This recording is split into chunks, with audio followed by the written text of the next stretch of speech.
February 16, 1929. 10:47 p.m. The stone mansion rises in the darkness like a cathedral built for American royalty. 55 rooms carved from Indiana limestone, walls that have known wealth for exactly 4 months. Tonight, they will know blood. Inside the first-floor guest bedroom, 2 men lie dead on an oriental rug worth more than most Americans will earn in a lifetime.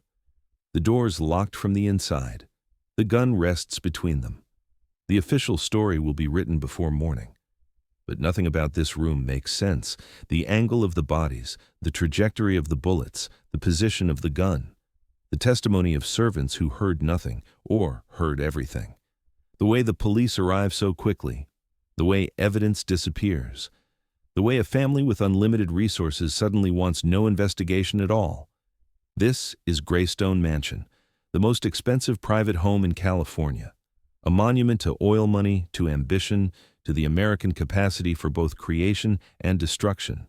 It was built to last forever. 4 months after completion, it became a crime scene. And nearly a century later, we still don't know what truly happened inside these limestone walls. Who really died that night? What were they dying for? And why did one of the most powerful families in America want the truth buried as deeply as their fortune was vast?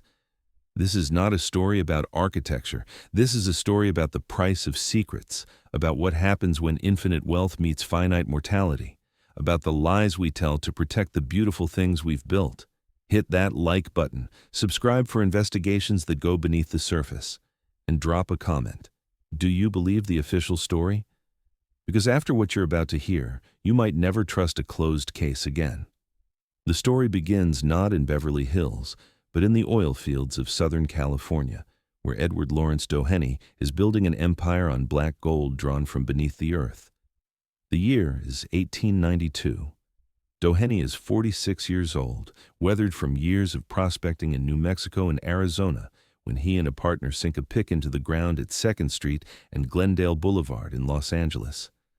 At 460 feet, they strike oil, not a trickle, a gusher, the first commercially viable oil well in Los Angeles. This is the moment that transforms California. Within months, oil derricks sprout across the city like industrial weeds.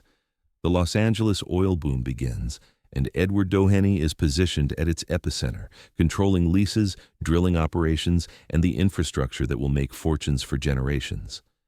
Within 15 years, Doheny controls a petroleum empire spanning California, Mexico, and beyond. His Mexican petroleum company becomes one of the largest oil producers in the world. By 1916, he's generating annual revenues of $50 million, over $1.3 billion in today's currency.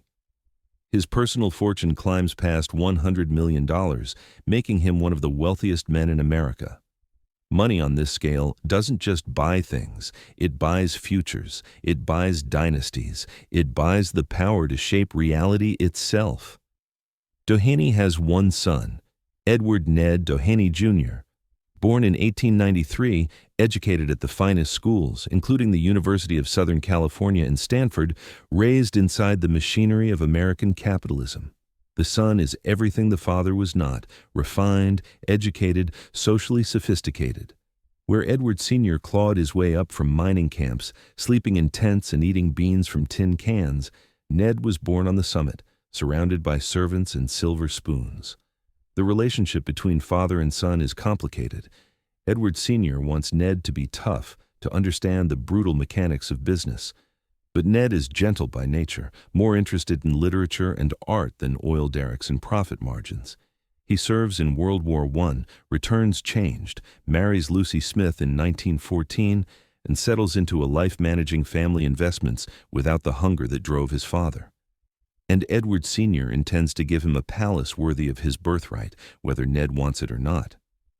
In 1926, Doheny purchases 429 acres of undeveloped land in the hills above Beverly Hills. The purchase price, $825,000, approximately $14.3 million today. But the land is just the canvas. What he plans to build will cost far more. He hires Gordon Kaufman, one of America's most celebrated architects.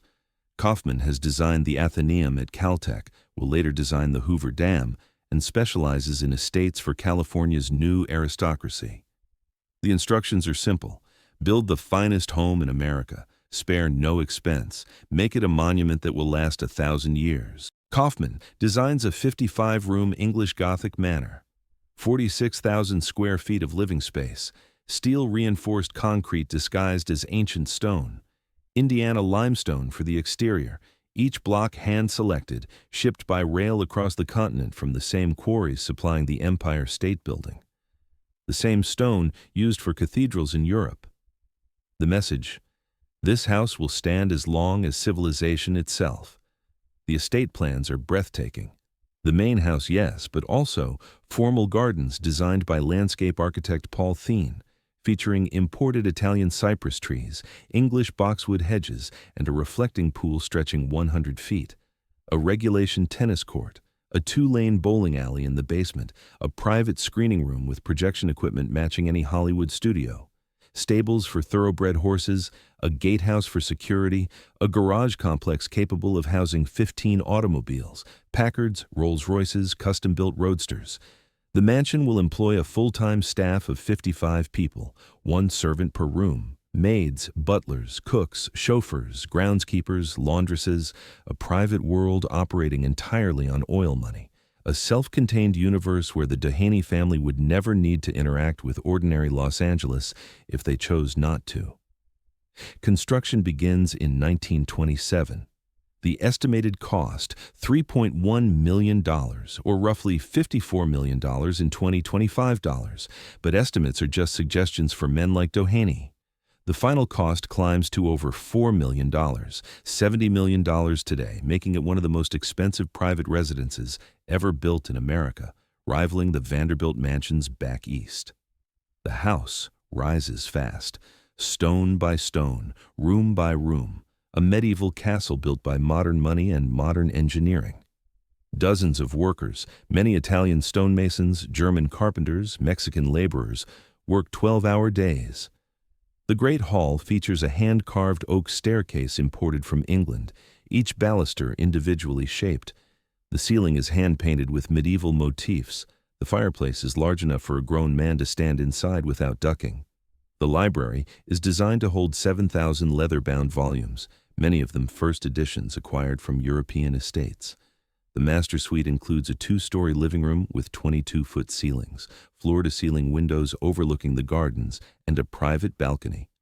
Bathrooms are clad in Italian Carrara marble, doorknobs cast in solid brass, light fixtures imported from France.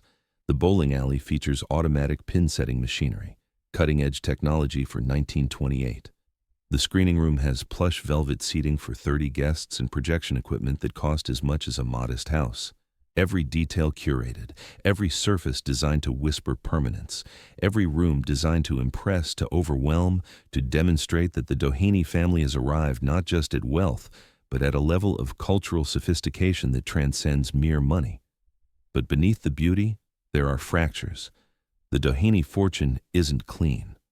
In 1922, Edward Sr. became entangled in the Teapot Dome scandal, one of the most notorious corruption cases in American history. He had loaned $100,000 to Secretary of the Interior Albert Fall, delivered in cash in a small black bag, in exchange for no-bid leases on federal oil reserves in Elk Hills, California.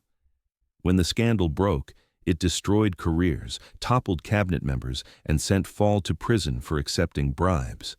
Doheny himself was acquitted of bribery in 1930, but the stain never washed off.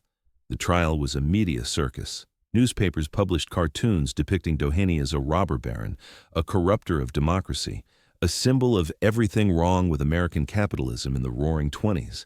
His name became synonymous with corruption, whispered in the same breath as Rockefeller, Carnegie, and other titans accused of building empires on exploitation.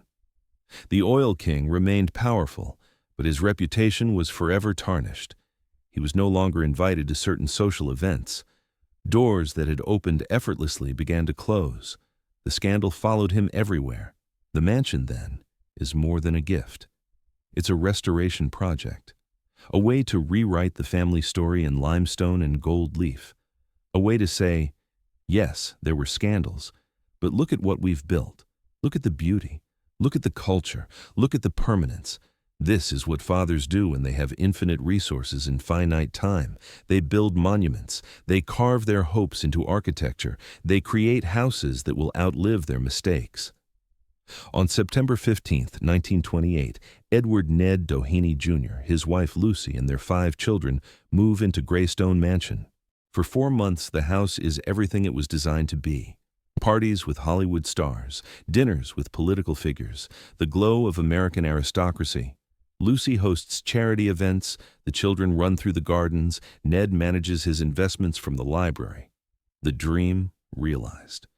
And then, in the dead of night, on a cold February evening, it all collapses. February 16, 1929. Saturday evening, a storm system moves through Los Angeles, bringing cold winds and scattered rain. Unusual weather for Southern California, where winter is typically mild. The temperature drops into the low 50s, clouds obscure the moon. It's the kind of night that makes even a mansion feel isolated. Inside Greystone, the staff goes about their routines. Fires burn in the great fireplaces. The children are upstairs, likely being put to bed by nannies. Lucy Doheny is in the main house, possibly in her sitting room or preparing for bed. Ned is somewhere on the property, working. At approximately 10 p.m., Hugh Plunkett arrives at the estate. Plunkett is 36 years old, the exact same age as Ned. He has worked as Ned Doheny's personal secretary and close friend for years. His official title is vague: assistant, secretary, confidant. His role is more intimate than these titles suggest. He manages Ned's schedule, handles private correspondence, accompanies the family on trips to Europe and Mexico, and has living quarters both at the Doheny family estate in Chester Place and access to rooms at Greystone. Some historians have suggested the relationship went deeper, that Ned and Hugh were lovers in an era when such relationships had to remain completely hidden. Others dismiss this as speculation fueled by tragedy. What's certain, Plunkett had access, he had trust, he had keys to the estate. He came and went freely. He was, in many ways, closer to Ned than anyone except Lucy. The staff will later report that Plunkett seemed agitated when he arrived that night, distressed, unusual for a man known for his composure. One servant claims he asked for Ned immediately, his voice urgent. Another says he went straight to the first-floor guest bedroom, where Ned was working at his desk, going over some papers. What happens next depends on who's telling the story.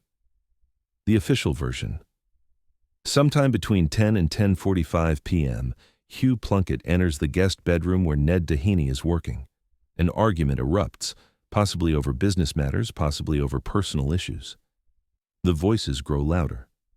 Plunkett, in a state of emotional distress or mental breakdown, draws a .45 caliber revolver and shoots Ned in the back of the head at close range. Ned collapses, likely dead before he hits the floor. Plunkett, realizing what he's done and overwhelmed by guilt or panic, turns the gun on himself, firing a single shot into his own head. Both men die almost instantly. The door is locked from the inside. No one else is present. Murder-suicide, tragic, terrible, but simple. Case closed. The problems begin immediately. The bodies are discovered. But by whom?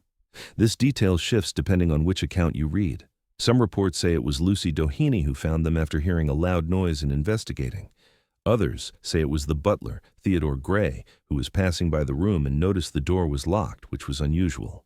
Still others claim it was a groundskeeper who heard gunshots from outside and alerted the household. This isn't a minor discrepancy. The first person on scene shapes everything: their movements, what they touch, what they report, how quickly police are called. And yet we have 3 different versions. The police arrive fast, astonishingly fast according to some. Beverly Hills Police Department is on scene within minutes. The investigation begins before the blood dries. But the investigation is strange from the start.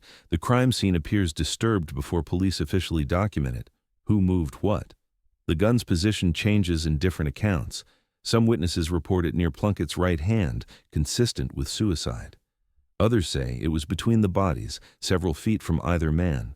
At least one person claims the gun appeared to have been wiped clean. No fingerprints, no powder residue on Plunkett's hands. The angle of Ned's wound doesn't align perfectly with Plunkett's supposed position. The bullet entered the back of Ned's head at a downward angle, consistent with being shot from above or behind. But Plunkett's body is found several feet away, sprawled on his back. How did he shoot from that position, then move, then shoot himself? The physics don't quite work. Forensic pathology in 1929 is primitive compared to today, but even contemporary observers noted inconsistencies. A doctor consulted by reporters suggested the wound angle was unusual for the official narrative. A forensic expert hired by a newspaper noted that Plunkett would have had to shoot Ned, take several steps backward, and then shoot himself. Possible, but odd. There's more. The timeline doesn't hold. Some staff members report hearing raised voices around 10:15 p.m. coming from the general direction of the guest wing. Others say they heard a single loud bang, like a door slamming or a car backfiring, around 10:30 p.m. But crucially, no one reports hearing two distinct gunshots. In a house with 55 staff members, many still working at that hour, in a first-floor room near high-traffic areas like the kitchen and servant quarters, two gunshots from a .45 caliber revolver, one of the loudest handguns in existence, should wake the entire estate. But the mansion is mostly silent. Only one loud sound reported, not two. How? When police interview witnesses, the stories shift, memories become fluid, details blur. And within hours, not days, hours, the Doheny family attorney is on site, managing the narrative. Staff members are told what to say and what not to say. Certain servants are made available for police interviews. Others are not. The attorney is present for most interrogations. By dawn, the Beverly Hills Police Department releases a statement, "Murder-suicide. Hugh Plunkett killed Edward Doheny Jr., then himself. Motive, unclear, possibly financial stress or mental instability. The case will go to a coroner's inquest as required by law, but the police position is clear.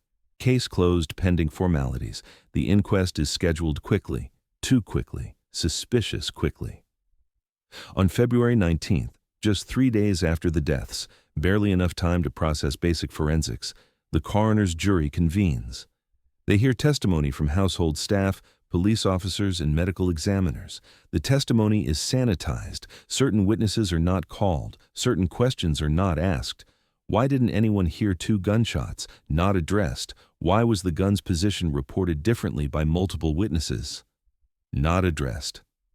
Why were there no powder burns on Plunkett's hands if he fired the fatal shot into his own head? Not addressed. Why did the Doheny family attorney have access to the crime scene before it was fully processed? Not addressed. The jury deliberates for 30 minutes. 30 minutes to decide the fate of one of the most mysterious deaths in Los Angeles history. Verdict: murder-suicide. Hugh Plunkett killed Ned Doheny in a fit of emotional distress, then took his own life. No further investigation is recommended. The case is sealed. And Los Angeles, a city that thrives on scandal and gossip, suddenly goes quiet. Here's what doesn't happen. No deep forensic analysis of blood spatter patterns, even though the technology existed. No thorough interrogation of every staff member present that night. No investigation into the Doheny family's business dealings or Ned's personal life. No exploration of whether anyone else had motive or access. No serious consideration of alternative scenarios. No follow-up with witnesses whose stories conflicted. No attempt to reconcile the physical evidence with the official narrative. Instead, the official story hardens into fact within days. The newspapers run with it, though many include skeptical commentary buried in later paragraphs. The family buries both men quietly, in separate ceremonies. Lucy Doheny makes no public statement. Edward Sr. releases a brief formal comment expressing grief, but offering no details. And Greystone Mansion becomes a monument to silence.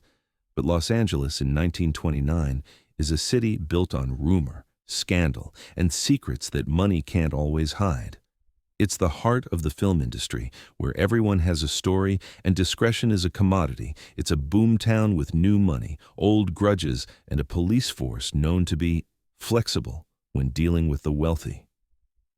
Whispers begin immediately, in speakeasies and studio backlots, at society dinners and newspaper offices. Everyone has a theory. Some are wild, some are plausible. None can be proven because the evidence has already been locked away. Theory 1. The mercy killing. Some believe Ned Doheny was already dying. Medical records from the time are incomplete, but there's evidence Ned suffered from severe health issues. Some sources suggest tuberculosis, others mention recurring respiratory problems, possibly related to gas exposure during World War I. Still others hint at something more serious, cancer perhaps, or a degenerative neurological condition. One version of events suggests Plunkett killed Ned at Ned's own request, a mercy killing to spare him months or years of painful deterioration. Ned, knowing his time was limited and unwilling to burden his family with a slow decline, asked his closest friend to end his suffering. Plunkett agreed out of love and loyalty. He pulled the trigger. And then, overwhelmed by what he'd done and unable to face the consequences, turned the gun on himself. This theory is almost Victorian in its tragedy. The loyal servant, the dying master, the final act of devotion that crosses every moral boundary. It has literary appeal and fits certain cultural narratives about masculine friendship and noble sacrifice. But it has little evidence. If Ned was dying, why wasn't this mentioned at the inquest? Why did doctors testify he was in generally good health? Why would the family cover up a mercy killing when revealing a terminal illness would have generated sympathy? Unless the illness itself was something shameful, syphilis perhaps, or another condition that carried social stigma in 1929. Then, the mercy-killing theory gains new dimension. Plunkett killed Ned not just to end suffering, but to prevent a slow, publicly visible deterioration that would destroy the family's reputation. Still speculative, still unproven, but it fits the pattern of cover-up better than simple murder-suicide. Theory 2. The love triangle, or something deeper. More provocative theories emerged almost immediately, though mostly in whispered conversations rather than print. Los Angeles in the 1920s is a city of hidden lives. Homosexuality is both illegal and pervasive in certain social circles, tolerated in Hollywood, criminalized everywhere else, always dangerous to acknowledge. Some historians have suggested Ned and Plunkett were lovers and that their relationship became unstable. Perhaps Ned wanted to end the affair. Perhaps Plunkett threatened to expose it. Perhaps Lucy discovered the truth and confronted Ned. Perhaps there was another person involved, a third party, who threatened both men. The evidence for this theory is mostly circumstantial, but compelling in its accumulation, the unusual closeness of their relationship, beyond what was typical even for employer and secretary. Plunkett's constant presence, not just at work, but at family dinners, vacations, intimate occasions. The locked bedroom door. Why would a business meeting require a locked door? The guest bedroom itself. Why were they meeting in a bedroom rather than Ned's study or the library? And there's the question of motive. What could drive Plunkett to murder if it wasn't passion? Business disputes rarely end in violence, especially when both parties are wealthy. But love, or obsession, or betrayal, those are the emotions that make people kill. This theory has been whispered for decades, but never proven. In 1929, such relationships were carefully hidden, and proof is nearly impossible to find. Medical examiners wouldn't have looked for evidence of sexual activity.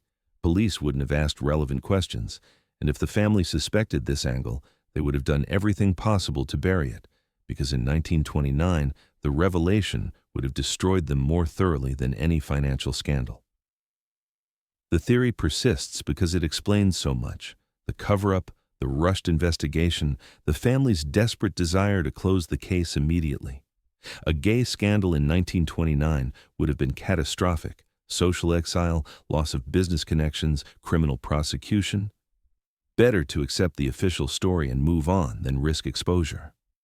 Theory 3. The business deal gone wrong. Ned Doheny was involved in his father's oil empire, though not as actively as Edward Sr. might have hoped. He held positions in several Doheny companies, managed investments, and had access to enormous sums of money.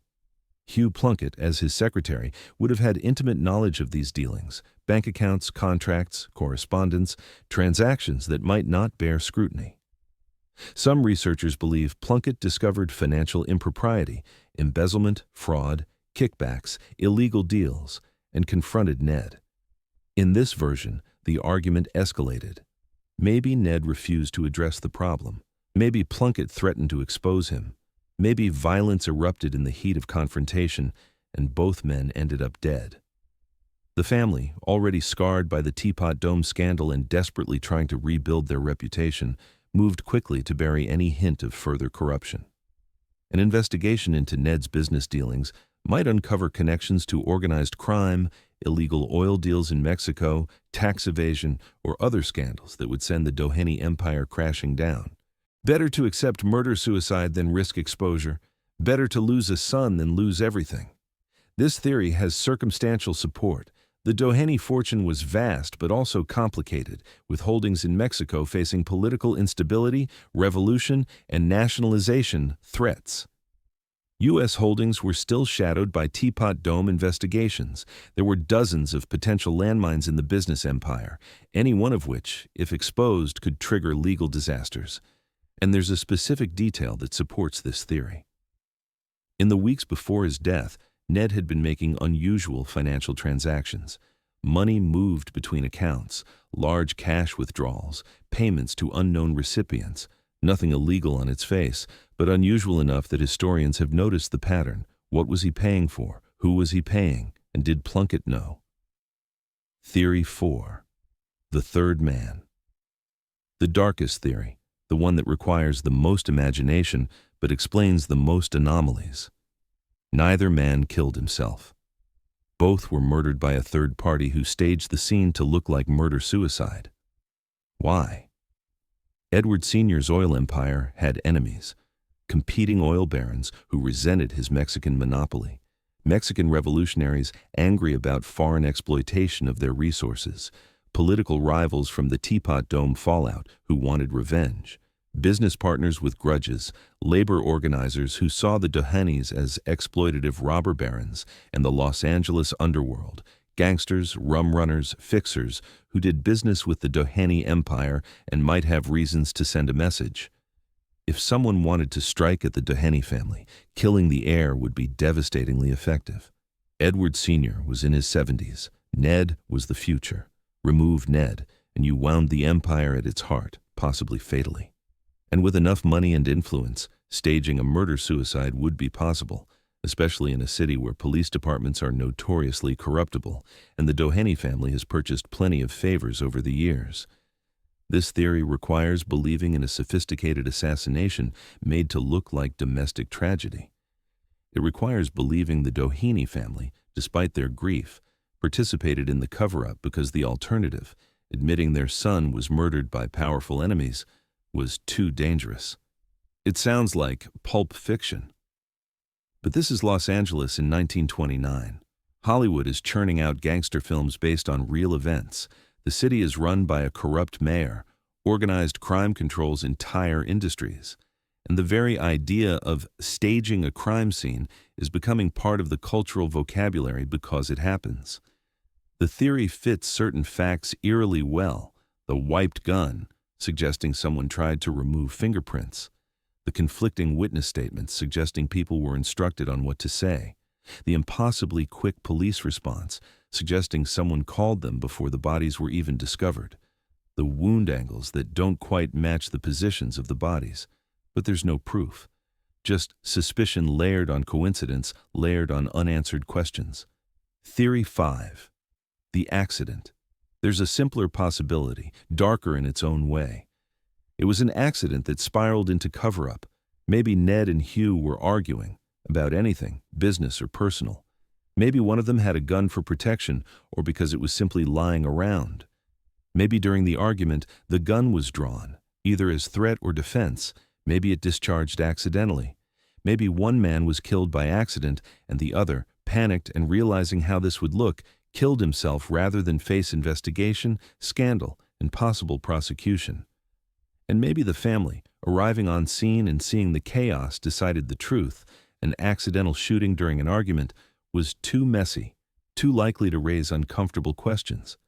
Better to shape the narrative into simple murder-suicide, let the police write their report, and move on. This theory requires no villains, no elaborate conspiracies, just human error, panic, and the wealthy family's instinct to control the narrative. It's plausible, it's tidy. It explains the cover-up without requiring evil intent, but like all the others, it's unprovable. No one knows, and perhaps that's the point. After the deaths, Greystone Mansion becomes a mausoleum. Lucy Doheny continues living there with her 5 children, 4 daughters and a son, but the house is never the same. The laughter stops, the parties end, the guests stop coming. The mansion, built to showcase the Doheny dynasty, becomes a tomb for its shattered dreams. The guest bedroom, where the deaths occurred, is sealed immediately. For years, no one enters it. Eventually, Lucy has it renovated, walls repainted, furniture removed, flooring replaced. The original configuration is erased, as if removing the physical evidence might erase the memory. But memories don't work that way. The staff whispers. Servants report feeling uncomfortable in that wing of the house. Some refuse to work certain shifts, others quit entirely. Lucy hires new staff who don't know the history, but they sense something. The house carries weight. Lucy herself becomes more reclusive. She still attends church, still participates in Catholic charities, but the social world that defined the first 4 months of Greystone ownership vanishes. She's protecting her children, protecting herself, protecting the remains of the family's dignity. Edward Sr. visits regularly, but the mansion is a reminder of everything he built and everything he lost. He pours himself into business and philanthropy, trying to reconstruct meaning from tragedy. He dies in 1935 at age 79, his fortune intact but his reputation forever marked. The newspapers write respectful obituaries but can't resist mentioning Teapot Dome and Ned's mysterious death. Edward L. Doheny, oil tycoon, empire builder, father of a murdered son. That's the legacy. He never speaks publicly about Ned's death, not once. In his final years, he focuses on donations, millions to Catholic charities, funding for libraries, support for universities. A man trying to buy back his legacy one donation at a time, trying to be remembered for something other than scandal and tragedy. It doesn't work. The scandals stick. The generosity fades. Lucy remains at Greystone for decades, raising her children in this enormous house that feels increasingly like a prison. The children grow up under the shadow of their father's death, under whispered speculation about what really happened.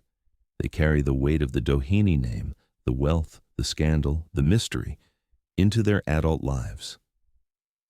By the 1950s, Lucy is aging, alone in 55 rooms, tended by a skeleton staff. The house, once bustling with life, is mostly empty. Rooms stand unused.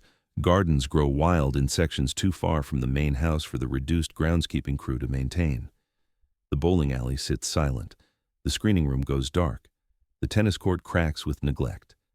In 1955, Lucy finally surrenders. She sells Greystone Mansion and its grounds to the city of Beverly Hills for $1.1 million, a fraction of its construction cost, barely more than the land originally cost Edward Sr. The city accepts, seeing the potential, prime real estate, a landmark property, something that could become a public asset. The house and 18 acres of the surrounding property become a public park. The family leaves, the servants depart, and Greystone enters its second life, no longer a private palace but a public monument. But monuments to what? The city opens the grounds to visitors. People walk the gardens, admire the architecture, picnic on the lawns. But the interior remains mostly closed. Tours are rare and carefully controlled. The city isn't quite sure what to do with this enormous house built by oil money and soaked in tragedy. And then, Hollywood discovers it. The mansion's second life begins in the early 1960s, when location scouts realize what they have. A 55-room Gothic mansion that looks like it belongs in Europe, available for filming, close to studios, with grounds that can stand in for anything from English estates to haunted houses to villains' lairs. The first major production to film there is The Loved One in 1965, a black comedy about death and the funeral industry. Appropriate, perhaps, given the mansion's history. After that, the floodgates open. Starting in the 1960s and accelerating through the decades, Greystone becomes one of the most filmed locations in Los Angeles. The count eventually exceeds 100 movies and TV shows, including some of the most iconic films in American cinema: The Big Lebowski, There Will Be Blood, X-Men, Spider-Man, Batman and Robin, The Social Network, Ghostbusters 2, Dead Again, Death Becomes Her, The Bodyguard, Columbo, The West Wing, Gilmore Girls, The Mansion Plays Mansions, crime scenes, haunted houses, government buildings, the homes of villains and heroes alike. Its gothic grandeur works for any story requiring wealth, power, and a hint of darkness. Directors love it because it looks expensive, because it is expensive. $70 million of construction converted into the perfect backdrop for stories about power, ambition, and decay. The irony is impossible to miss. The house built to enshrine a family dynasty becomes a stage set. The rooms designed for privacy are invaded by cameras, lighting crews, actors. The secrets meant to stay buried are performed as fiction over and over in dozens of narratives. The mansion becomes America's collective imagination of what power looks like. And yet, the real story, the one that happened in 1929, remains unresolved, hovering over every scene filmed in its halls. Filmmakers sometimes acknowledge the history. Directors tell actors about the murder as backstory, as a way to inject atmosphere. Cast and crew report strange feelings, unexplained sounds, the sense of being watched. Some refuse to work there after dark, others dismiss it as nonsense. But the stories persist. The mansion is haunted, not necessarily by ghosts, but by questions, by the weight of unresolved tragedy. Modern researchers trying to investigate the Greystone deaths face a wall of missing evidence that becomes more frustrating the deeper you dig. The police report, heavily redacted, with entire sections blacked out, or, in some versions, lost entirely, depending on which archive you consult. Different repositories have different versions. None appear to be complete. The coroner's full report exists in fragments. The summary conclusion, murder-suicide, is available. But detailed autopsy findings, photographs, measurements, ballistics analysis either never performed or sealed or lost. Autopsy photos, non-existent in public records, possibly destroyed, possibly held in private family archives that are not available to researchers.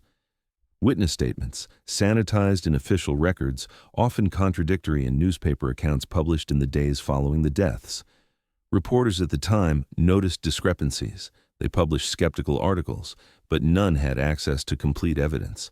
What we do have are fragments, a police sketch of the crime scene showing the body's positions, but the sketch conflicts with written descriptions. In the sketch, Plunkett appears to be several feet from Ned. In written descriptions, they're closer. Which is accurate? Both? Neither? Testimony from the inquest published in newspapers, but clearly edited. Questions are summarized rather than transcribed verbatim. Answers are paraphrased. The full transcript, if one ever existed, is not available. Photographs of the mansion from the period, from architectural journals and society pages, but none of the actual crime scene. Police photographs, if they were taken, have disappeared. The Beverly Hills Police Department's case file was supposedly archived, but researchers who've requested access report that sections are missing, pages are out of order, and crucial documents appear to have been removed decades ago. In 2012, researcher and author Betty Webb published The Doheny Curse, claiming to have uncovered new evidence suggesting a conspiracy. Her work is compelling. She traces connections between the Doheny family, organized crime figures, and corrupt police officials. But her evidence is circumstantial, built on inference and pattern rather than hard proof. She makes a persuasive case that something was covered up but can't definitively prove what. In 2016, another investigation focused on the gun itself. The .45 caliber revolver used that night was supposedly Hugh Plunkett's personal weapon. But there's no record of him purchasing it, no registration, though registration wasn't required in California in 1929, No clear chain of custody showing where he acquired it or how long he'd owned it. Some researchers have suggested the gun belonged to someone else entirely and was placed at the scene. Others think Plunkett borrowed it from Ned's collection. The Doheny family owned numerous firearms for sport shooting. Either way, the gun's provenance is murky. And the gun itself? Vanished from evidence decades ago, possibly destroyed, possibly stolen, possibly sitting in a private collection somewhere, its significance unknown to the current owner. The most damning absence: ballistics analysis. Even in 1929, experts could match bullets to guns, determine firing angles, analyze powder burns to estimate distance between gun and victim. These tests were routine in major cases. Were they conducted at Greystone? The official record doesn't say. Some reports suggest basic ballistics were performed and confirmed the official story. Others suggest no tests were done at all. And the actual ballistics report, if it exists, is not available. Why? The simplest answer: the Doheny family didn't want them conducted or didn't want the results released, and the Doheny family had enough power to ensure that what they wanted or didn't want happened exactly as they wished. Money doesn't just buy things. It buys silence. It buys cooperation. It buys the ability to make inconvenient questions disappear. It buys leverage over police departments, coroners, judges. It buys the capacity to seal evidence, lose documents, and control narratives. In 1929, Los Angeles, this wasn't conspiracy. It was how the system worked for wealthy families. The Dohenys weren't unique in this respect. They were simply very, very good at it. To understand why the investigation might have been buried, you have to understand the larger context. The Dohenys were still radioactive from Teapot Dome, and everything they did was viewed through that lens. The scandal had broken in 1924, just 5 years before Ned's death. And it was enormous, one of the biggest political scandals in American history, a level of corruption that shocked even cynical observers. Here's what happened. In the early 1920s, President Warren G. Harding's Secretary of the Interior, Albert Fall, secretly leased federal oil reserves to private companies without competitive bidding. The Teapot Dome Reserve in Wyoming went to Harry Sinclair's oil company. The Elk Hills Reserve in California went to Edward Doheny's Pan American Petroleum. In exchange, Doheny loaned Fall $100,000 in cash, delivered in a small black bag by Ned Doheny himself. The loan was supposedly personal, between friends. But the timing was suspicious, the terms were vague, and when journalists started digging, the whole arrangement unraveled. Congressional hearings began in 1923. Senators grilled Doheny and Fall. The testimony was damning. Fall had clearly sold access to public resources. Doheny had clearly bought that access. The loan was obviously a bribe, regardless of what they called it. The trials dragged on for years. Albert Fall was convicted of accepting bribes and sentenced to prison in 1929, just weeks after Ned's death.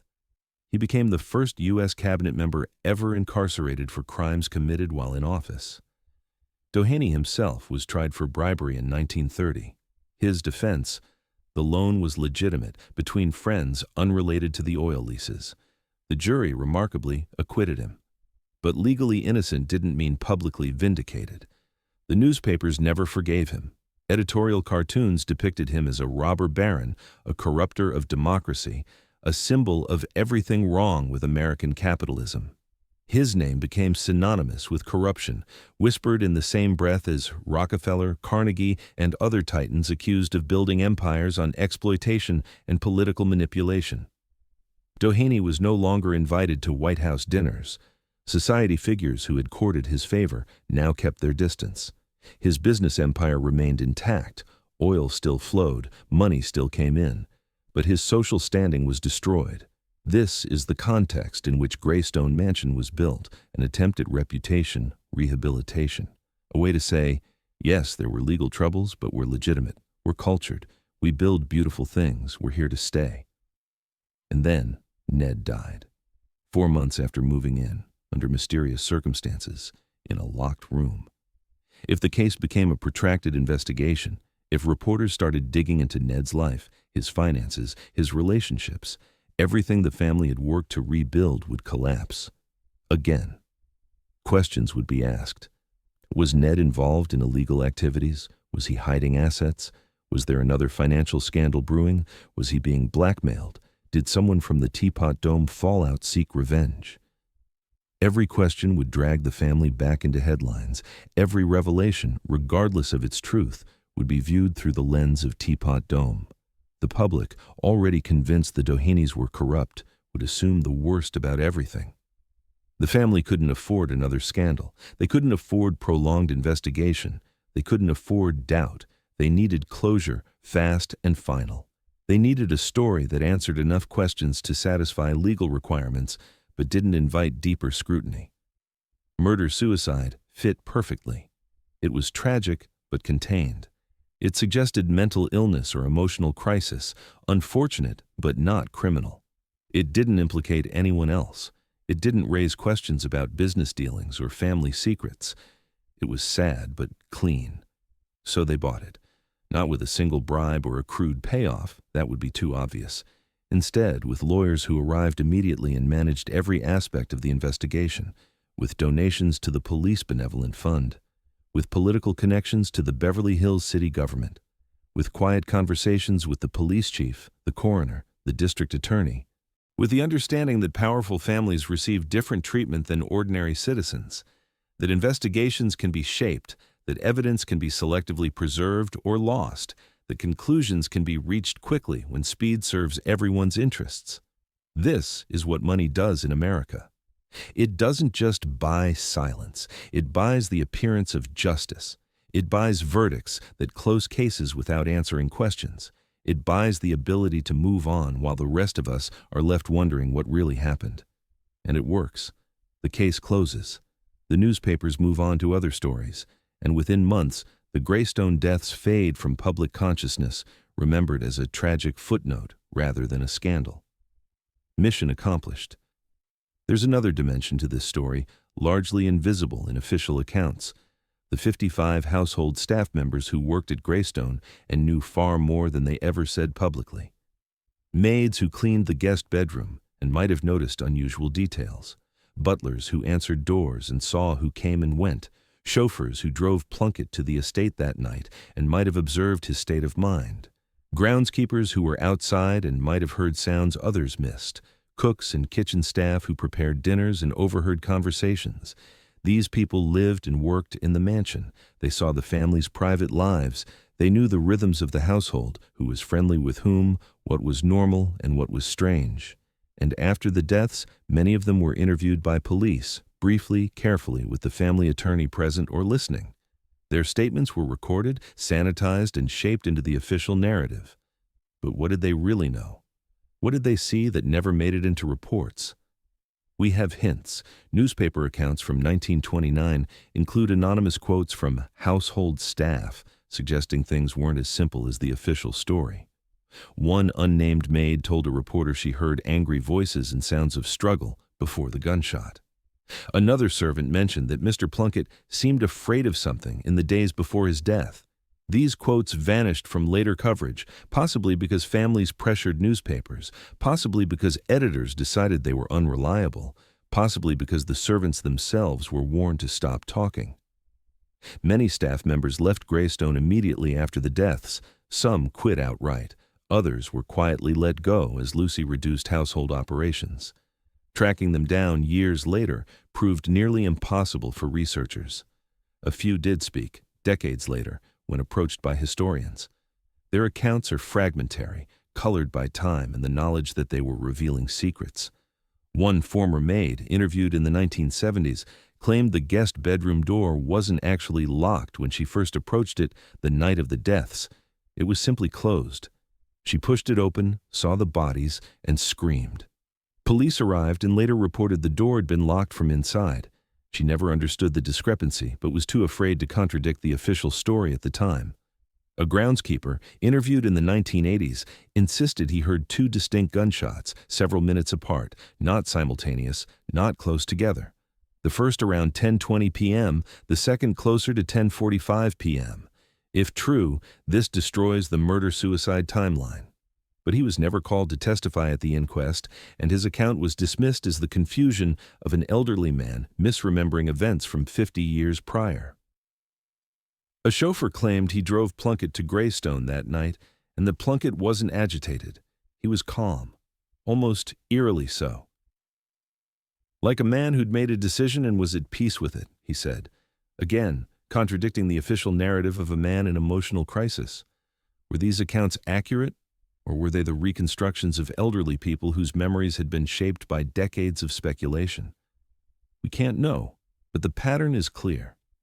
The official story doesn't match the lived experience of people who were actually there, and those people were never given a proper forum to speak. They were servants. Their testimony was considered less reliable than police officers or medical examiners. Their observations were dismissed as confused or self-serving.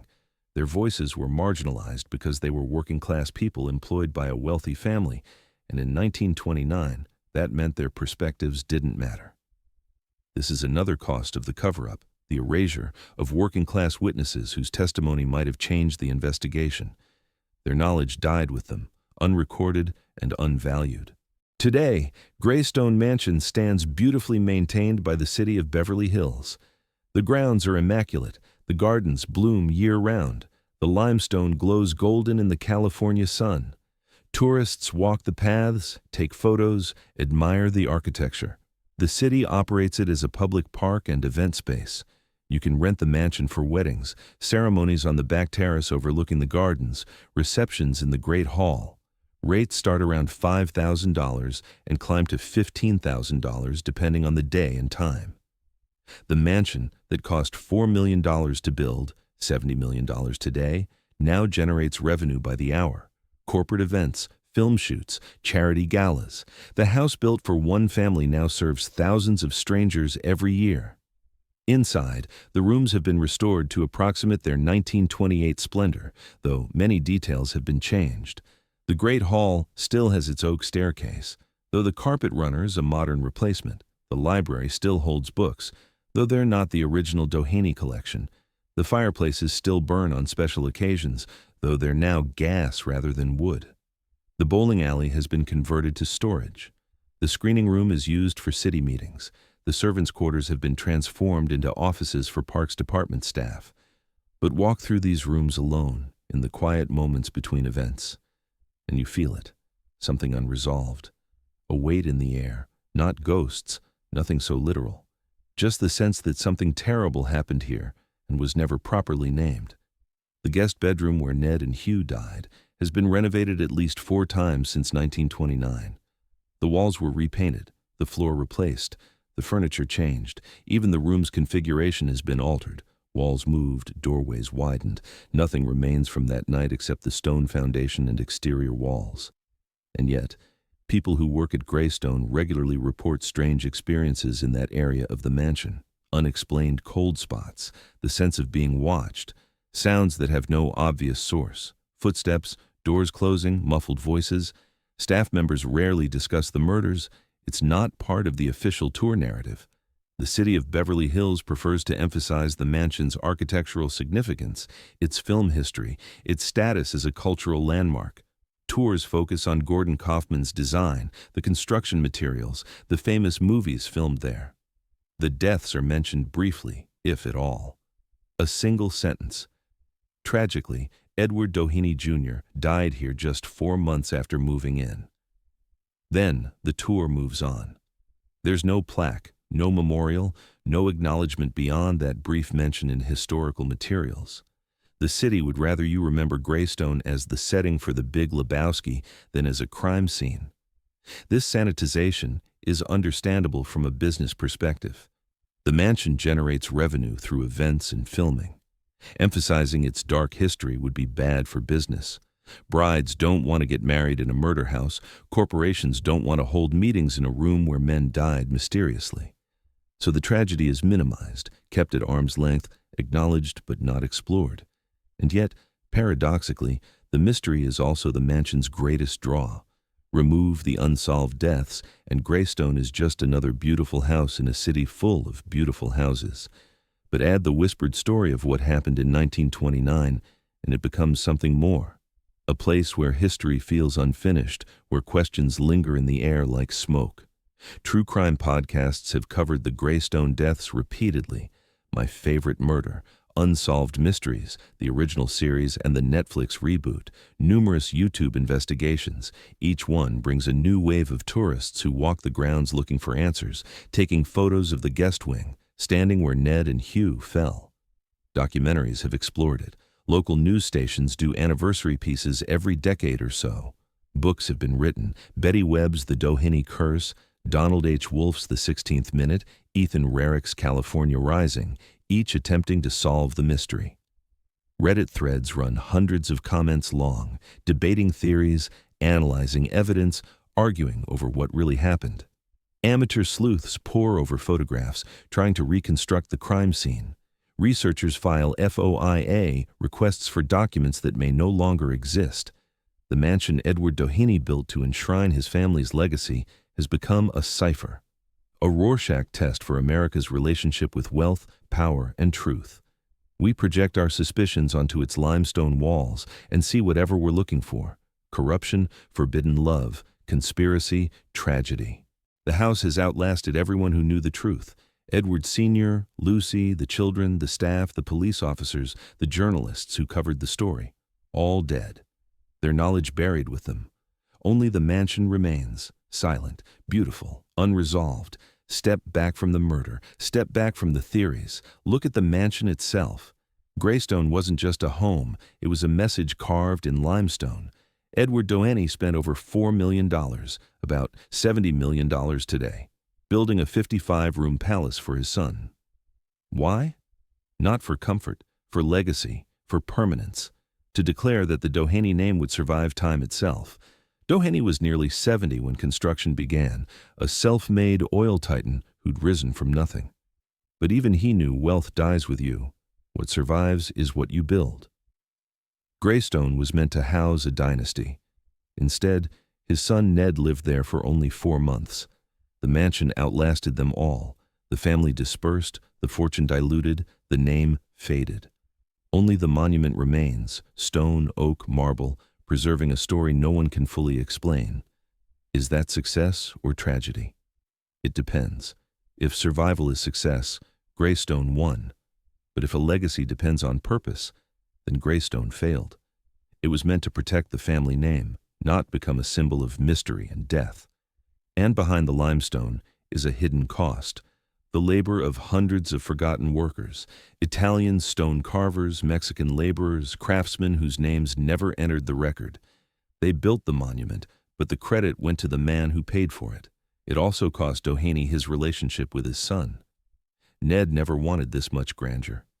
The mansion was his father's dream imposed on him. And when Ned died, the mansion became exactly what they feared, a generator of scandal rather than respectability. Would Ned have died the same way in a modest home? Maybe. But the tragedy wouldn't have carried the same symbolism, wealth trying to outbuild fate and failing. Greystone is a monument to human hubris, the belief that money can shield you from tragedy or control how you're remembered. It can't. You can buy stone, but not immortality. As for the deaths of Ned Doheny and Hugh Plunkett, we still can't say what really happened that night in 1929. Murder-suicide, mercy-killing, forbidden relationship, business dispute, assassination, accident, every theory fits and contradicts in equal measure. Too much evidence is missing. Too many questions were never asked. What we do know is this: the investigation was rushed and incomplete. The Doheny family shaped the narrative, and whatever the truth was, it wasn't something they wanted made public. The real story isn't just about who pulled the trigger, it's about power. In 1929, the Dohenys had enough influence to close a case in days and bury the truth for nearly a century. That's not conspiracy. That's how power works. Today, the mansion is pristine. Tourists take photos, film crews shoot movies, couples get married. But if you walk through it alone, you feel the silence, the unanswered questions, the story money buried but never erased. The Dohenys built a palace to prove their permanence. Instead, it became a monument to the limits of wealth. The family is gone, the fortune dispersed, the dynasty ended. Only the questions remain. Greystone stands as a reminder that you can build something beautiful, but you can't control what it becomes. You can bury the truth, but not the curiosity that follows. If you enjoyed this investigation, subscribe, comment your theory, and check out our other deep dives into American wealth, power, and the secrets they try to hide. Stay curious, stay skeptical, and remember, the most beautiful buildings often hide the darkest stories.